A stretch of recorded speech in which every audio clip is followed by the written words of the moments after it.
tuna na talaga ang buhay ko. Yes!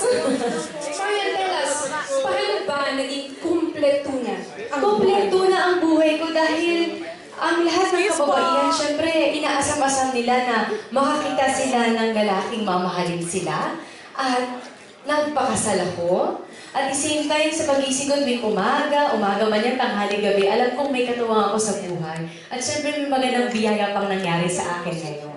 Ang sarap naman ang buhay, Marian. And we also heard, no, nag-cooking classes ka daw. Yes. Oo, can you tell us about that experience? Kasi hindi ko talaga ang magluto. Especially lola ko kasi magaling magluto. So every time na nagluluto siya, palagi ako nakatingin sa kanya kung anong niluluto niya. Pero sabi ko sa sarili ko, parang may kulang pa. Gusto kong pag-aralan pa yung mga bagay-bagay at gusto ko pang mas maraming malaman. Wow, talagang continuous growth na maganda, Marian. And speaking of cooking, kaya naman perfect na perfect ka to be our judge today. Pwede bang ma-invite kita na tikman? Ay, sure. Yung inihanda ng ating dalawang challengers. Ay, Ayan, okay. parang sa itsura pa lang, alam ko na kung ano ang masarap. Di ba? Please do the honors, Ayan, medyo kailangan natin ng space.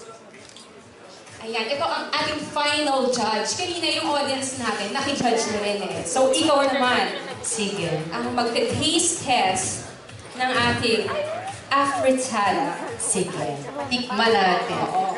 Sumama ka din. Para makarelate ka din. So, ito muna ang titikman ko, ha? Kay Chef. Uy! Ay, excuse po, excuse. Okay. Wala na. Ito, masarsa. Mas malaman. Titikman ko, ha? Yapo, yapo. Alam ko na. Oh, kamusta?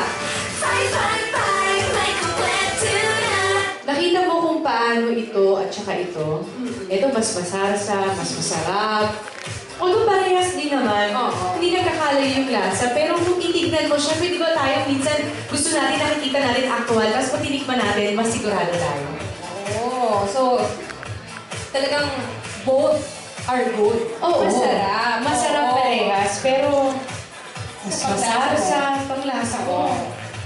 Mukhang ito. Ang ito talaga eh. 555 tuna. Talaga naman. Kasi kita mo naman, mas masarsa, mas malaman. Oo. At sa mata pa lang, katakam-takam na. True, true. And Marian, we also heard, no? You prepared something for us using Meron. 555 tuna. Tama? Meron. Oh, Sana magustuhan nila. gusto niyo ba i-try? Yung try yung ginawa ko. Sige. May prepare si Marian for us. Oo. Oh. Pero sana magkasya sa lahat. Hindi ko alam na ganito kayo kadami. Pero ayan, try nyo at sabihin nyo sa akin kung ano ang lasa at ano ang nagustuhan niya. Oh, waiters, Mga waiters. please bring in the dish that Marian cooked for us using, of course, 555 tuna, adobo, at Bicol Express. Nako, Marian, baka pag-agawan yung minuto mo. Oo, konti lang hinanda ako. Pasensya na kayo. Let's go back up on stage.